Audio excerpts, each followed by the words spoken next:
Hey, what's up, YouTube, man? It's Coach B coming at you for another video, man. I decided, haven't done a lot of content, man. Been thinking about some different stuff to do. So today I kind of wanted to, and I may keep this a future, series of videos going. Today I wanted to kind of highlight the double wing versus the 4-4 defense specifically. So before I get into all that, if you like my videos, man, don't forget to like and subscribe. It helps me build my channel. I continue to help youth coaches around the country with their systems, specifically with the double wing offense and the gun wing offense. So today I'm going to do a little bit of whiteboard stuff, just a little bit of background on myself as well as the defense I came up against that I'll talk about a little bit in this video and kind of break it down. So I've been coaching the double wing for almost coming up on 14 years now. I got my first shot as a head coach in 2013. I was able to bring a 2012 team to the championship by running the double wing with a little just MPR offense, like a par offense that we had, and we were able to win a championship. So that got me my first shot. And after that, I went completely into the double wing. I'm a double wing purist. I was originally running a single formation double wing, Steve Kalande style, pulling backside guard and tackle. And then over the years, I've just kind of worked into gate pulling, which is guard and tight end pulling. And I also morph the gun wing into what it is that I do. So if you've watched my other videos, you kind of already know that. But today, again, let me go over how the double wing and how I feel it stacks against the 4-4. So if you saw the intro video, that was a team I came up against, the San Francisco Bandits. Shout out to the San Francisco Bandits, because basically a little background about what happened that day. This is 2016. We were super successful with the double wing, gun wing. I believe we were undefeated at the time. And we had a game at home that we expected it was going to be against the Oakland Dynamite. And all of a sudden, last minute, the Oakland Dynamite don't show up. There's another team there that's wearing all black. It was October, so they were wearing black and pink. Super nice uniforms. Seemed like a well-funded team. Very organized. Their coaching staff was like, everyone was wearing the same things. They didn't look like they were, a bunch of busters or nothing like that. So I had no film on them. I didn't know this team even existed. They weren't on our schedule. I mean, we could have played them in the playoffs possibly, but again, I'm a film guy. I like to get film on all my opponents, but I didn't have any film on them. So we start the game. I'm not sure whether they started on offense or defense, but they essentially lined up in a 4-4 defense. And it was the first time I really seen, I had seen a couple 4-4 defenses that people had tried, but quickly they got out of it because they really couldn't stop us.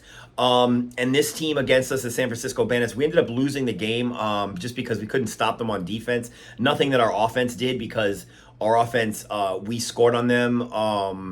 I think we scored four touchdowns on them. We just couldn't stop them on defense, and I'll get to that when I just kind of describe the makeup of their team and why I think they made a good choice in choosing the 4-4. Because trust me, it wasn't easy in moving the ball, but we did effectively move the ball against them.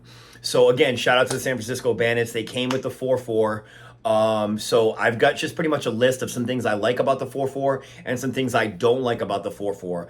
But what I'll do is I'll go to the whiteboard so I can kind of just show you how they were aligned and just discuss the particulars and how you can move the ball against the 4-4 defense. Okay, welcome back. Like I said, let's go to the whiteboard and I'll kind of, discuss how they were aligned and what I like about the formation, what I don't like about the formation.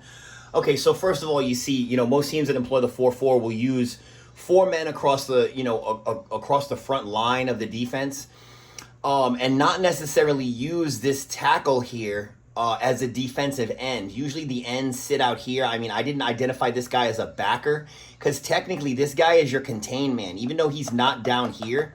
This is your contain man. And what he does in this defense is super important. So as you notice, I have them both listed as ends. The backers the kids in here tend to be inside linebackers. Usually teams will use them as slower kids that can kind of plug gaps, because this defense is very gap dependent, which I think is kind of its weakness against the double wing, because we just have so many linemen in blocking at the point of attack. I just don't think that there's, I'll get into the cons, but I just don't think that there's enough guys, there's enough presence on the line of scrimmage. But so as you can see, they have their backers kind of like stacked in the gaps, like covering the B gaps. They have, usually tackles that are playing heads up on the guards. Their other tackles can be really anywhere. Usually I've seen them sometimes in the C gap. Sometimes they play heads up on my tight ends. Rarely they'll play outside over here, but if they do, like I kind of have something I do. But this is the general, format of this 8-man team right here. Now, this team I was playing, they rolled their corners back, and they just had their corners just dropping back into kind of like zone coverage, and their safety was kind of doing the same thing. So to me, it's like when you do that, it's kind of 11 on 8-man football. So let me just tell you what I do like about the 4-4. The thing I like about it is that if your front 8, these 8 guys right here are all athletes, then you're going to have problems running against this defense. Because if these kids are all, super mobile, these 8 kids, and agile, and they're good, smart football players, then this defense can present you problems. And when the San Francisco Bandits came on the field in this defense, I noticed that these 8 kids were all made up of just pretty tall, rangy athletes. Like, they all look like defensive ends. These kids were a little bit smaller, but they were playing really aggressively, coming down and, kind of blitzing and stuff like that, kind of doing, a couple of things.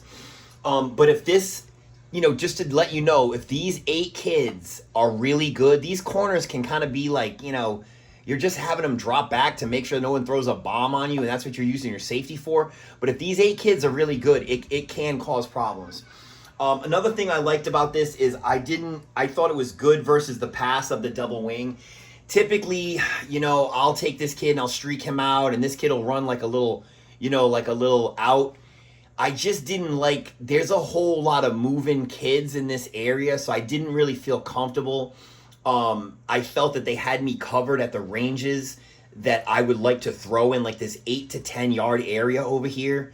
On some of our rollout passes. We did better with them in the gun. They kind of like moved back a little bit. But again, I like to run, so I don't really care about passing, but this is a legit defense versus the pass. Another thing I like about this defense is blitz opportunities and run-throughs. A lot of times, man, if your kids don't know who to block and how to neutralize these kids based on their alignment, especially these 4 kids, it leaves a lot of room for these backers to sometimes just get run-throughs. Like, if your guard and tackle double team this kid, sometimes this backer can just come right down the pipe and blow your play up.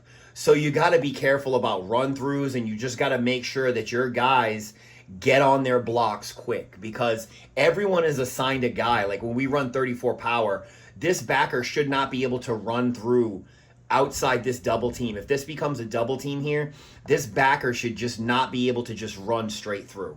And I'll get into that in a second. Another thing I like about this is that tackle and end play are significant in this defense, especially this kid and this kid. If these 2 kids are the beasts on their squad on defense, it's gonna be tough sledding. Other than like counters that go the opposite way, and like you're gonna have to get to know that during the game and just seeing what these kids are doing and how they're performing. Okay, so let's go into cons about this defense. Number 1, it cannot stop the wedge. If you have 2 kids right here and the wedge forms up on the center and everyone gets in the V, normally during the wedge, my fullback would be over here. The quarterback turns, hands him off, and the fullback just tucks in, and it becomes a flying V. So there's no way, they don't have enough presence here. Usually these kids end up just bouncing off the wedge. And so do these kids. And I run an XX fake in the backfield to kind of confuse people, but it ends up going right up the gut. Pretty much, wedge is pretty much unstoppable. The 4-4 is not a way to stop the wedge. They tried it. We ran a wedge a few times against this team, and it went I think it went all 3 times that we ran it. One of the cons I told you about is there's not enough defenders on the line of scrimmage. It allows your offensive line to really dictate where the key blocks are going to be. If you're assuming your base play is going to be coming this way, 34 power, everyone here is going to be accounted for, and you're also going to pull your backside guard and your backside tight end. and everyone is still accounted for. These kids are just too far out of the play to really be able to make a difference. And again, when you start running power against them and these kids start flowing over here, we'll get into like the next reason I don't like this defense. But there's just not enough presence on the line of scrimmage to stop what the double wing is trying to do, which is run the ball. You're much better being in like a 6-2 or a 7-2 or an 8-2 against this offense. Another thing, I think this defense is bad against the Trojan. Now, I would have to be in gun formation, which my quarterback is back here. And there's a lot of pullers. And the reason I just don't think it's good against Trojan is because generally having your corner rolled back like this, he doesn't have any presence on the line of scrimmage to make it necessary for my pullers to really get like super deep. If you give me this edge, I run Trojan this way, 27 Trojan. I also run Trojan the other way, which is 38 Trojan. Either way, with these corners rolled back, if you give all my pullers the edge and I have a running back who just took a high-speed handoff and he's out here, not saying it's going to be a touchdown every time, but you're going to give up yardage. If you notice in the intro video, I ran a few Trojans against this team, and realistically, the only time they were able to stop Trojan was when my guy had to turn upfield into the alley, and they were able to compress the alley and come down and tackle me. This defense, power and blast are going to be tough to stop. And that's going back to what I told you a few minutes ago. There's just not enough defenders on the line of scrimmage. So power and blast, it's going to be, that's going to be right here. The reason I put this tackle here is because I show him right here as being heads up on the tight end.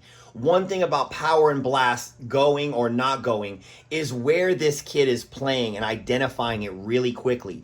If he is in the gap, okay, it's what's going to happen is, let's say he's heads up on the tight end, okay?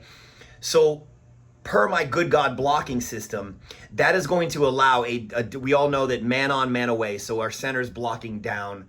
So right here, this guy's blocking God because he is inside the at man, so he is going to block gap on down, and he has an on block, no gap, no, and he has an on block, so that's his guy.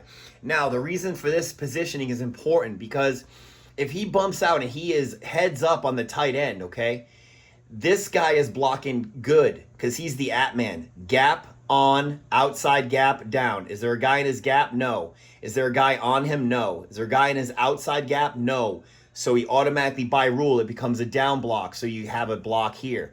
Now, if this guy here, it becomes a gap defender, your man, your at man, has to understand that his responsibility has quickly changed. Okay? Not to mention, if this guy is an on block, your tight end, if he's an on defender, your tight end is blocking gap down backer. He's going to avoid this kid. Okay? And hopefully this kid runs right upfield and gets kicked out by your fullback.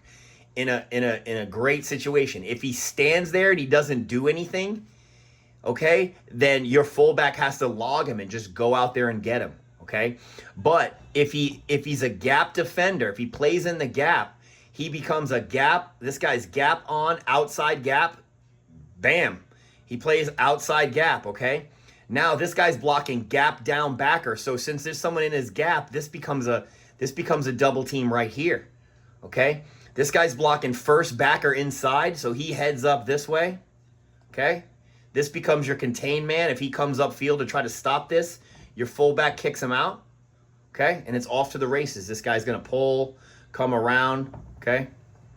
This guy's going to pull, come around, inside out, okay? This is your runner. Takes the toss, and he's off to the races, okay? Now, counters. Counters go just as hard against this defense, and there's a specific reason why. The reason counters go so hard against this defense is because all of those linebackers tend to follow each other. Their mannerisms and, what I've noticed of seeing teams that run against the 4-4 is that if you can get one or two of those linebackers doing the same thing, it's easier to get them to flow, okay? So I'll just go to the gun formation for right now.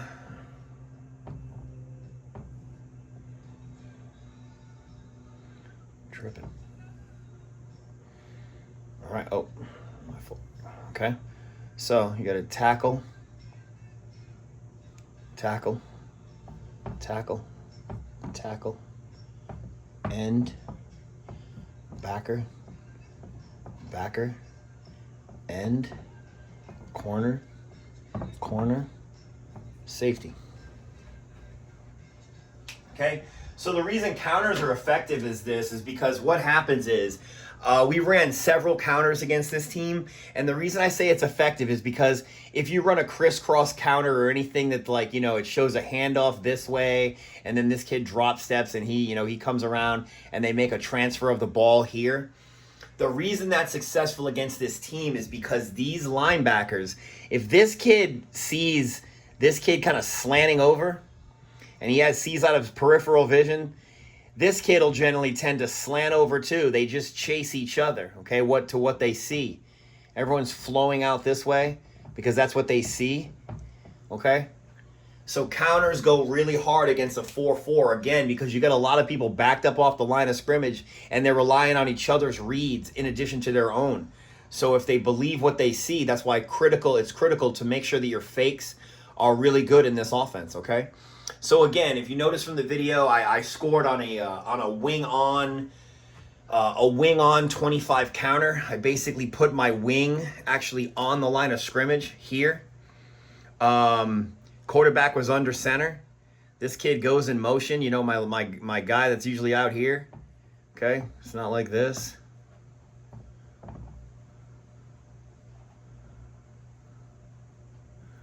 Quarterback's under center.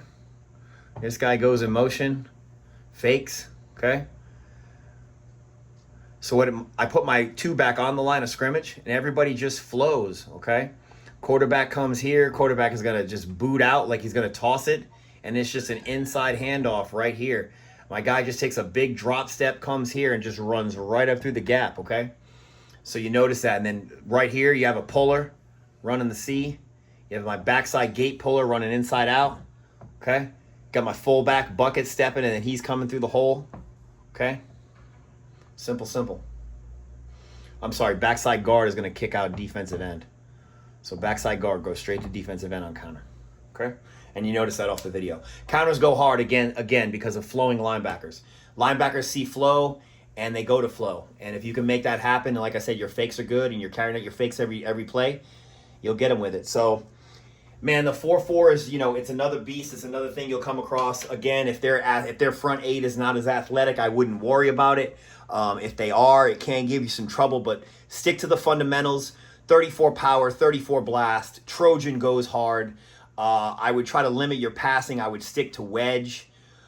You know, some middle play, some fullback counter stuff. Counter traps also work really well because you have a lot of linemen to play with. So, you know, don't forget your counter traps and your trap game also go hard. So I hope you enjoyed the video, man, and I'll catch you on the next one. All right, see ya.